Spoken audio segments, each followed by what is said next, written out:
hopes are fading for a last-minute trade deal. We spoke to Jonathan Reynolds, the business secretary, who's been at the heart of those negotiations a bit earlier. He explained exactly what the government is looking for, but it's clear that the terms have not yet been agreed by Donald Trump. And Jonathan Reynolds, in fact, told us that at the end of the day, only Donald Trump understands what he wants. So what effect will the tariffs have on our economy here? And how should we respond diplomatically? In a moment, we'll speak to Lord Kim Darroch, the former ambassador to the US in Trump's first term. But first to Stephen King, who's a senior economic advisor at HSBC. Good morning. Good morning. Now, we know from Jonathan Reynolds, we also know from an American guest we heard from today, that those tariffs are going to go ahead when Donald Trump's announced them tomorrow. What impact do you think that they will have, though, on the UK economy?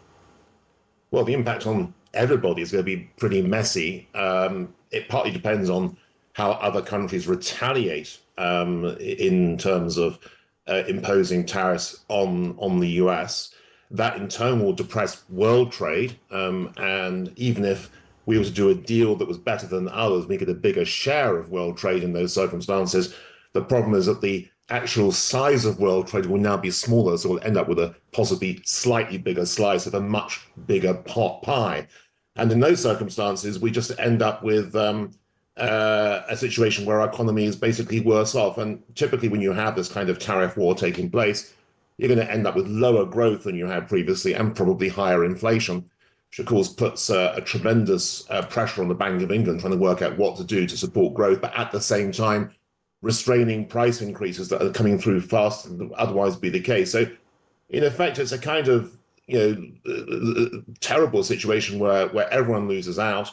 And the lesson from tariffs over many, many decades is that even though the country that imposes tariffs wants to try to achieve something, maybe to boost its own production facilities, typically what happens is the country imposing the tariffs in the first place, in this case the US, ends up doing quite a lot of self-inflicted harm. I mean, you mentioned that it's very difficult for the Bank of England. It'll also be very, very difficult for Rachel Reeves, the Chancellor. We spent most of last week talking about the fact that she's only left herself £9.9 billion of headroom, relatively small, I think the third smallest over the last decade or so. What impact do you think these tariffs will have on that fiscal headroom that she's got? I mean, it will surely make things much more difficult for her. It most definitely will. Again, if you have a negative impact on economic growth from the tariffs, you're going to end up with lower tax revenues than you would originally bargain for.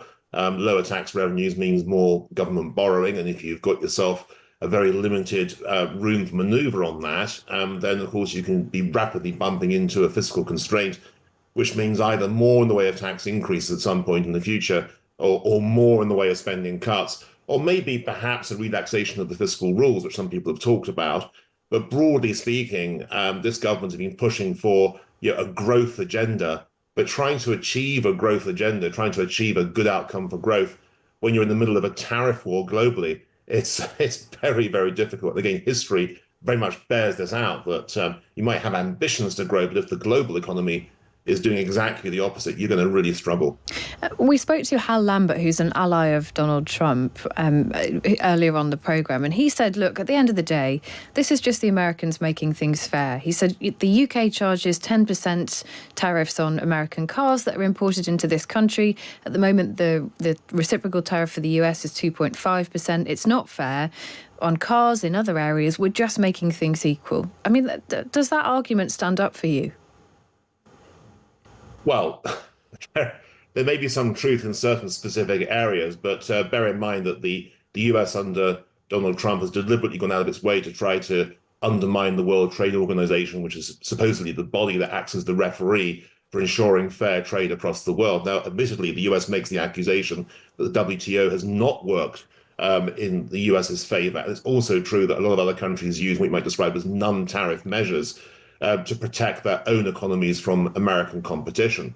But many of the accusations that the US makes are simply not founded on good economics. For example, the US has a large current account deficit. Well, that's true, but that's because lots of countries want to lend to the US because they find US assets very, very attractive. It's not because necessarily the US is facing unfair competition from countries elsewhere in the world.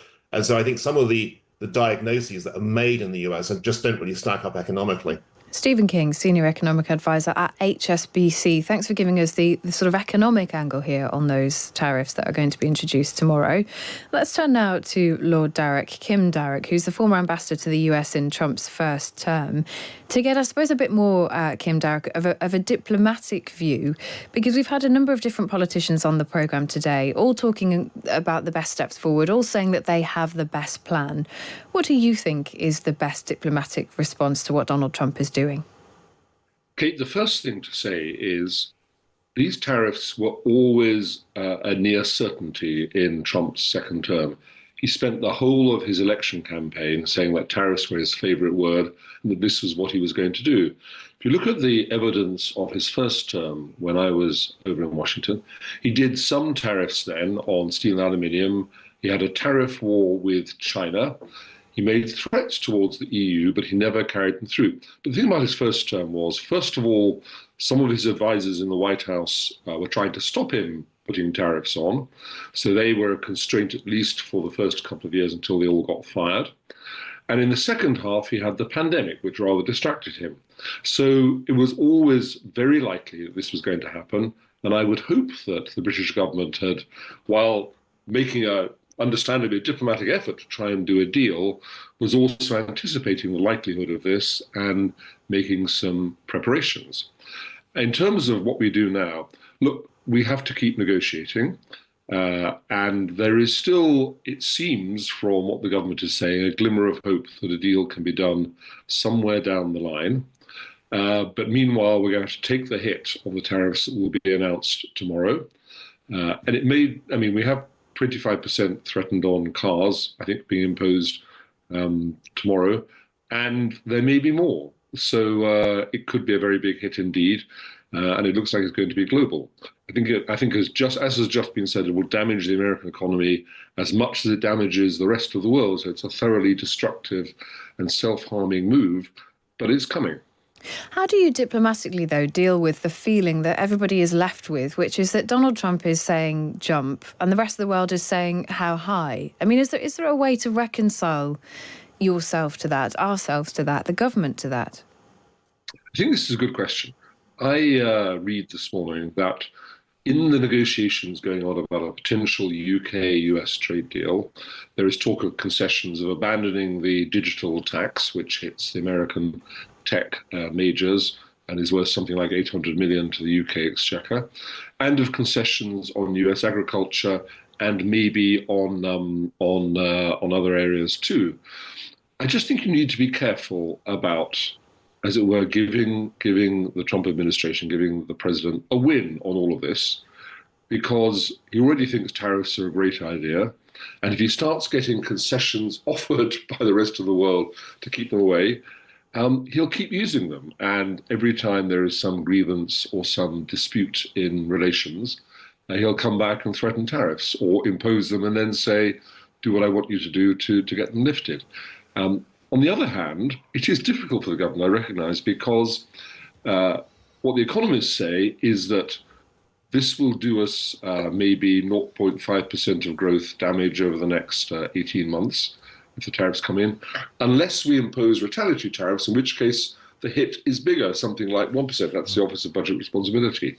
So you have to calculate very carefully the balance between some sort of action which shows you're not a pushover on all of this and actually making the damage from tariffs worse. It's very difficult for the government. Kim, can I ask a question? Because I feel that for the last decade, we've been promised a US-UK trade deal. It's always close, isn't it? It's always nearly happening. We had the Tories promising it with Trump, and then Biden changed his mind. With Trump, at least, it was always promised. It was always nearly there. And yet, with this administration, it's nearly there. It's on the table, not quite done. I just wonder how cynical we should be about that, because it's always nearly there, a US-UK trade deal, but never actually there. I mean, the honest answer is quite cynical, because at various points when I was in government, we were negotiating, trying to negotiate a free trade deal. The EU also tried to do a US-EU free trade deal when we were in the EU. So I've seen this picture play several times. And the truth of it is that the Americans, whoever is in government, always, they try and strike a very tough deal on trade. There's not really, a strong free trade lobby in the United States at the moment, whether it's Democrats or Republicans in government, and they always put some demands on it which are very difficult for the UK and also for Europe, notably around agriculture, because American agriculture, which is much lower priced than its European equivalent, is largely kept out of European markets. And that's always the first thing on their wish list. Then there are other things that they try to get that are also politically difficult. So every time it comes up against these barriers, and this is why alarm bells slightly ring when I read speculation, which it is at this stage, or rumours that there may be some concessions coming on agriculture to get a UK-US deal this time round. And we did put that to Jonathan Reynolds earlier, and he did say that food standards are a red line for the UK government, which will be reassuring, no doubt, for farmers here. Yeah, that is reassuring, but that is about chlorine-washed chicken and hormone-treated beef. Yeah. But there's a whole lot else that the Americans could be exporting agricultural produce, they could be exporting to us, that's not that, and it's not around food standards. So just need to watch this. Yeah, that's the one we need to watch closely. Lord Darroch, Kim Darroch, former ambassador to the US, and before him, Stephen King, who was a senior economic advisor at HSBC. That question, I think, is so interesting that if Trump wins all the time, your how high question, is that the right lesson? But if we impose retaliatory tariffs, maybe they won't hurt him enough. Can we hurt Donald Trump enough so he doesn't feel he can just win? And the answer, we haven't had answers to that question yet, I don't think. Or are we the people who really he's aiming this at? Is it other markets? I mean, when we talked to Hal Lambert earlier, he was talking about China, for example, getting around tariffs by building things in Mexico and then importing them into America. Are we really the intended target audience for this? And if not, do we need to, as Keir Starmer seems to be, hoping if we sit tight, we might be able to get some exemptions?